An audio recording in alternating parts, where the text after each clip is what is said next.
하나님의 말씀은 창세기 4장입니다. 창세기 4장 1절로 8절까지의 말씀 함께 교독하도록 하겠습니다. 창세기 4장 1절부터 8절까지의 말씀입니다. 제가 먼저 읽겠습니다. 아담이 그의 아내 하와와 동침하매 하와가 임신하여 가인을 낳고 이르되 내가 여호와로 말미암아 득남하였다 하니라.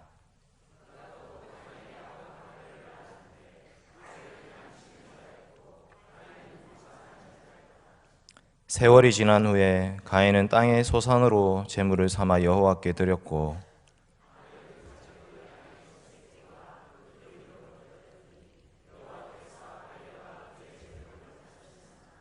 가인과 그의 제물은 받지 아니하신지라. 가인이 몹시 분하여 안색이 변하니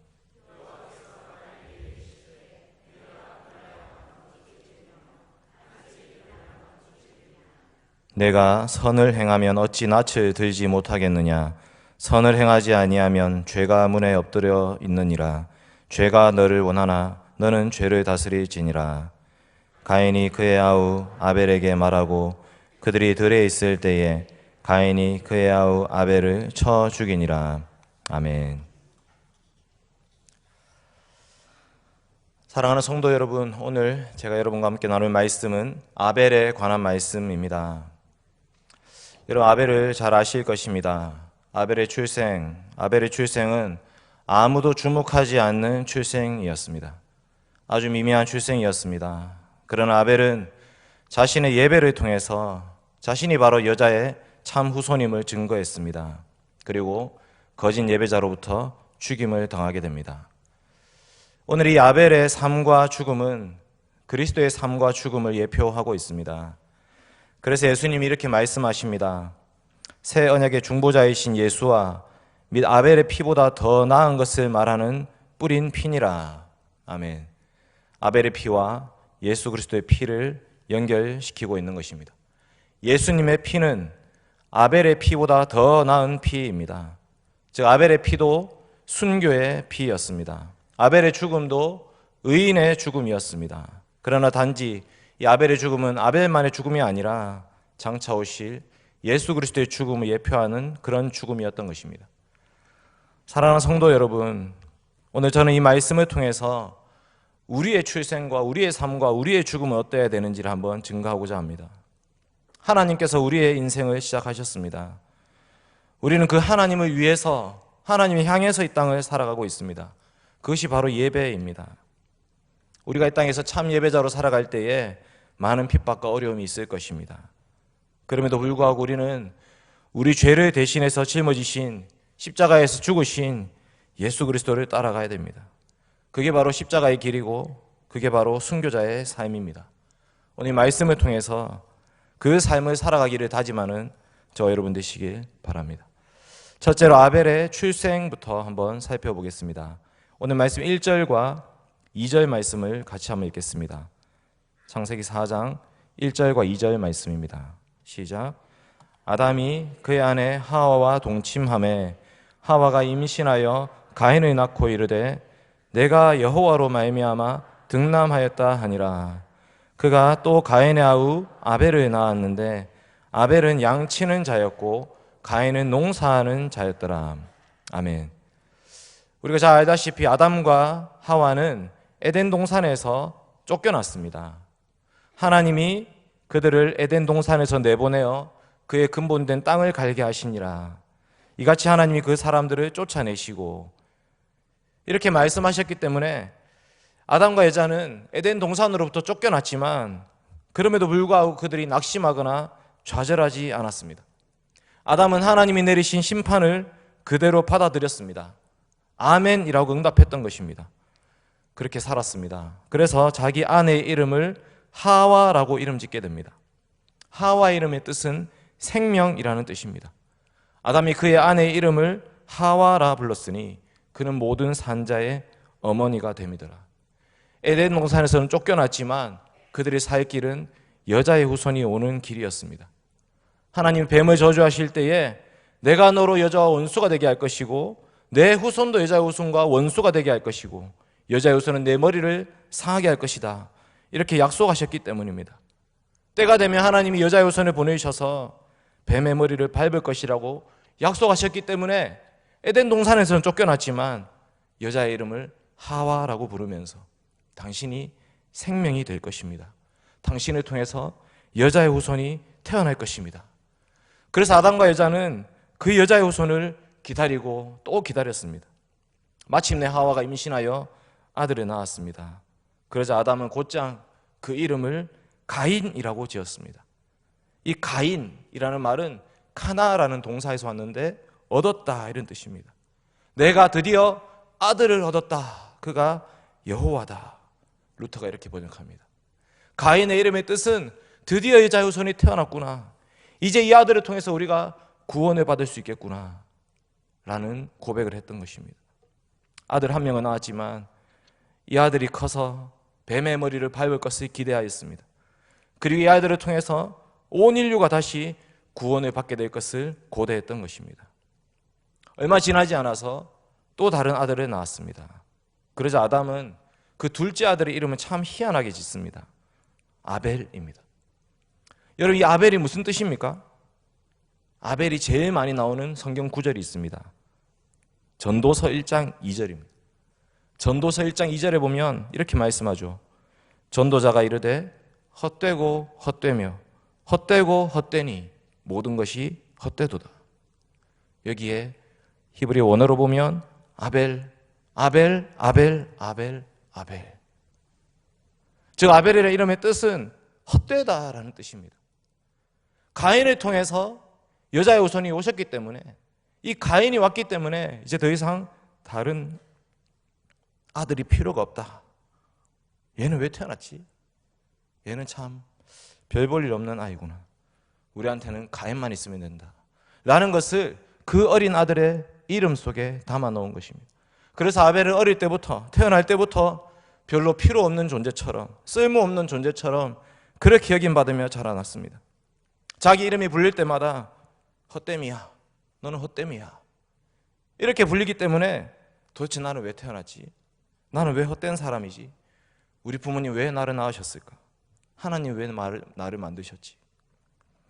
아벨은 그 이름 때문에 많은 고통과 슬픔 속에서 자랐을지도 모릅니다. 그런데 오늘 말씀해 보시면 아벨의 그런 모습은 전혀 나타나지가 않습니다.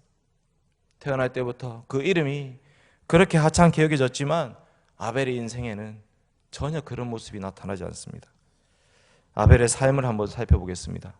오늘 말씀 2절과 3절입니다. 2절과 3절 같이 읽겠습니다. 시작. 그가 또 가인의 아우 아벨을 낳았는데 아벨은 양치는 자였고 가인은 농사하는 자였더라. 세월이 지난 후에 가인은 땅의 소산으로 제물을 삼아 여호와께 드렸고. 아멘. 형 가인은 아버지의 직업을 이어받았습니다. 하나님께서 아담과 여자를 저주하시고 심판하실 때에 아담에게 하신 말씀은 뭐냐면 땅이 너로 말미암아 저주를 받을 것이다.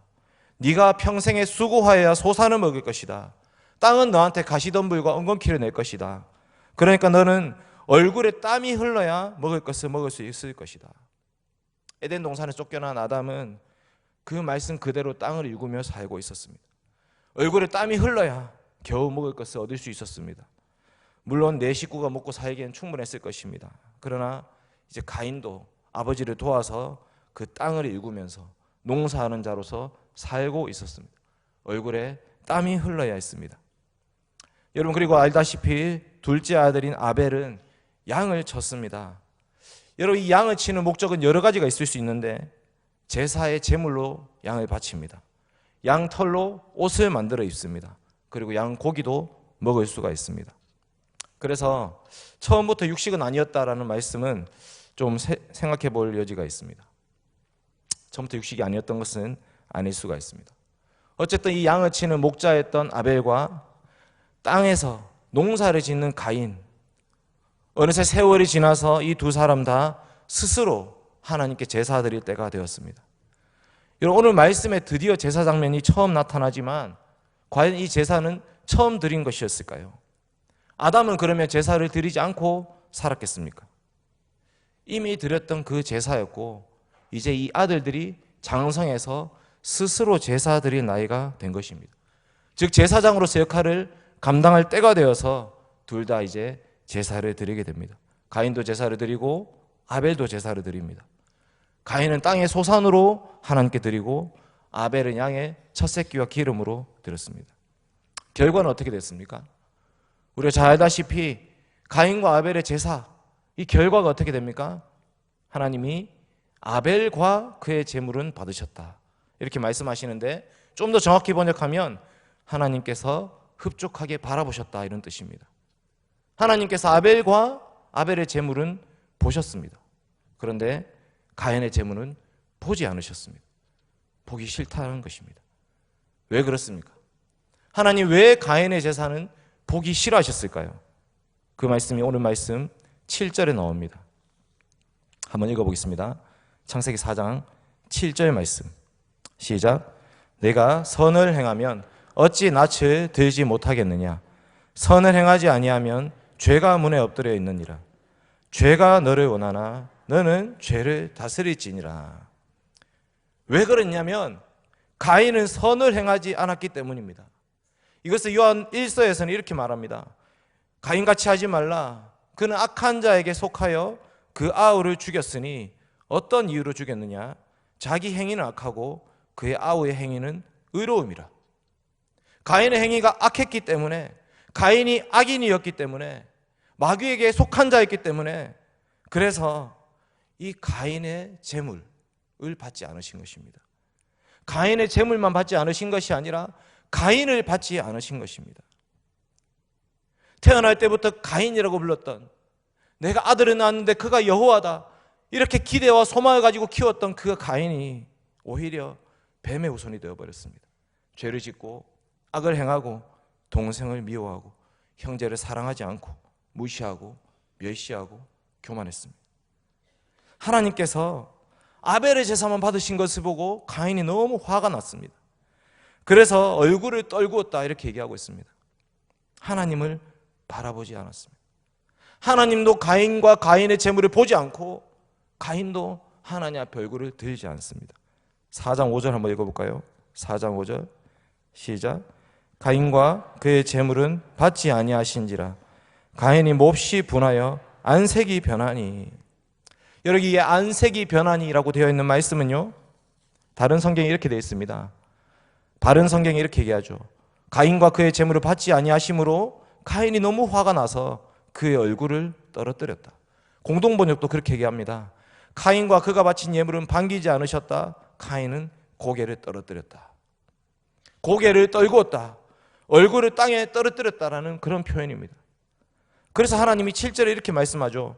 네가 선을 행한다면 어찌 낯을 들지 못하겠느냐? 왜 너 얼굴을 들지 않냐? 너 왜 고개 숙이고 있냐? 왜 그냥 그렇게 꼬꾸라져 있느냐? 왜 날 쳐다보지 않느냐?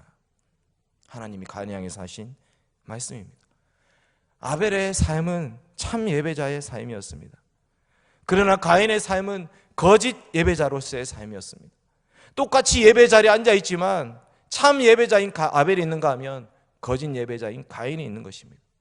똑같이 하나님 앞에 나와서 자기가 그동안 키웠던 가지고 하나님께 드렸지만 하나님이 받으시는 예배가 있고 받지 않으시는 예배가 있는 것입니다. 하나님이 아벨을 받으셨기 때문에, 아벨의 삶을 받으셨기 때문에 아벨의 예배도 받으신 것입니다. 그러나 가인은 그렇지가 않습니다. 하나님은 그 가인을 받지 않았기 때문에 가인의 제물도 보기 싫어하셨습니다. 우리가 흔히 말하듯이 피의 제사였기 때문에 받으시고 피의 제사가 아니어서 안 받으신 것이 아닙니다.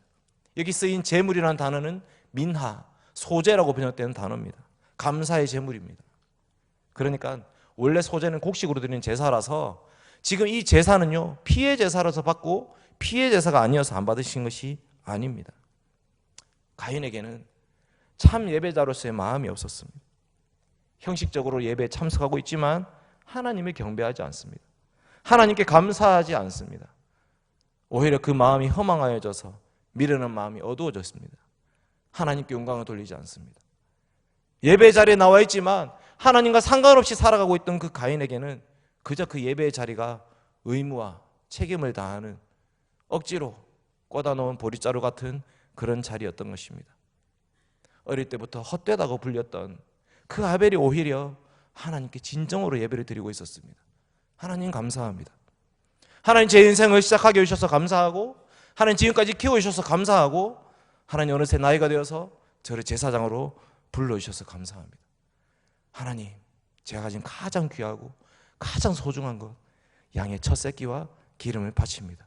주님 받아주십시오. 이 예배를 통해서 이제 제사장이 누군지가 판명되었습니다. 누가 참 제사장입니까? 가인입니까? 아벨입니까? 어릴 때부터 그렇게 애지중지 키웠던 가인은 참 제사장이 아니었습니다. 이제 제사장은 아벨이 역할을 하게 되는 것입니다. 이제 아벨을 통해서만 하나님께 예배드릴 수 있는 시대가 되었습니다.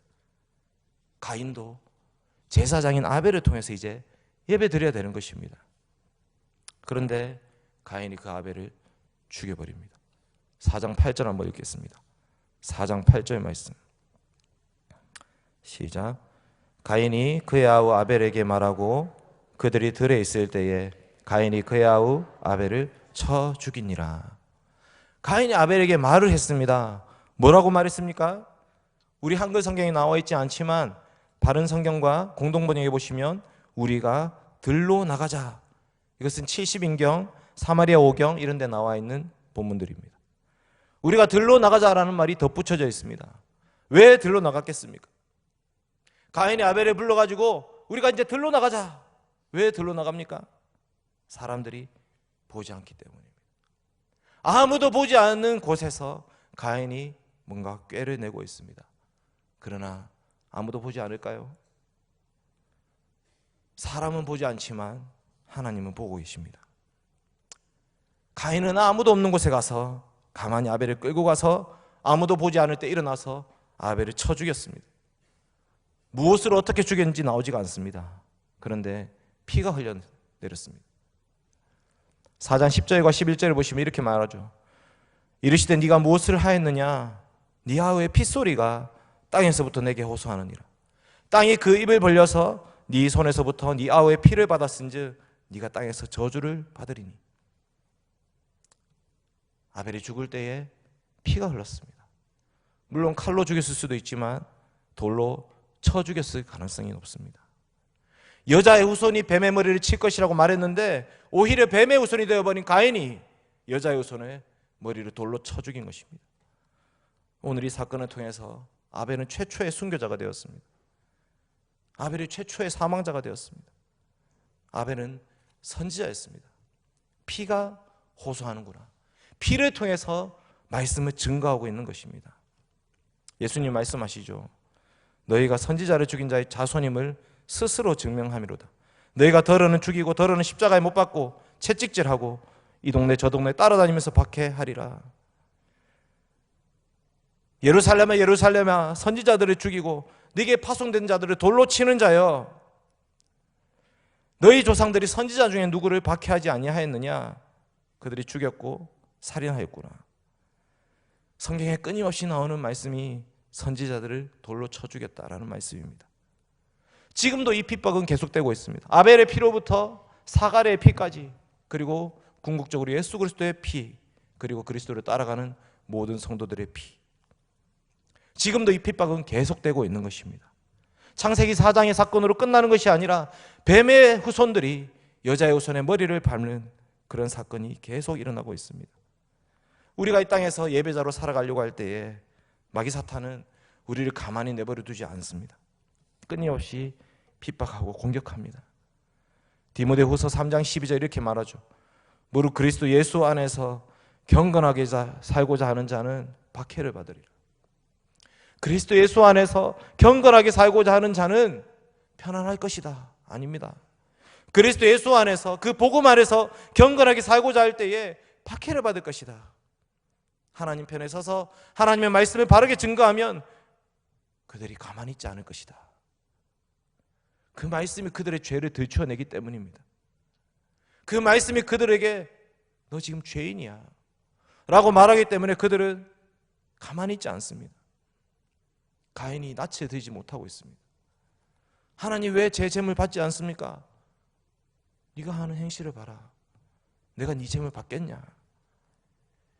가인이 자신의 죄가 드러났기 때문에 마음이 힘들었습니다. 그래서 아벨을 쳐 죽여버리는 것입니다.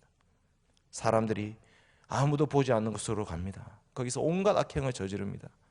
선인들을 괴롭히고 의인을 핍박합니다. 그러나 그들에 하나님이 계신 것입니다. 하나님이 모든 것을 다 보고 계십니다. 여러분, 우리는 가인입니까? 아벨입니까? 여러분, 우리가 사람들로부터 인정받는 것으로 교만해져서는 안 됩니다. 사람들이 인정하는 것 그거 아무것도 아닙니다. 사람들이 알아주지 않는다 해도 묵묵하게 우리는 우리의 자리를 지켜야 됩니다. 물론 의인들의 길은 여호와께서 인정하시나 악인들의 길은 망하리로다. 하나님이 알아주시면 됩니다. 하나님이 받으시면 되고 하나님이 쳐다봐 주시면 됩니다. 그것으로 충분합니다. 아무리 많은 것을 쌓아놓고 아무리 귀한 것을 갖다 놔도 하나님이 보지 않는 재물은 아무 쓸데가 없습니다.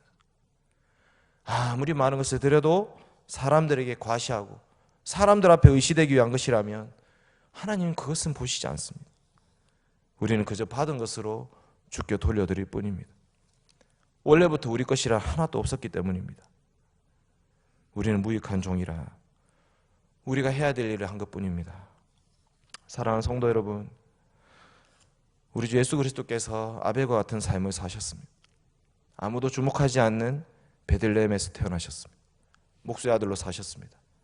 나사렛, 어떤 동네입니까? 나사렛에서 무슨 선한 것이 날 수 있느냐, 그렇게 얘기했던 동네입니다. 그러나 예수님은 유일한 참 예배자가 되셨습니다.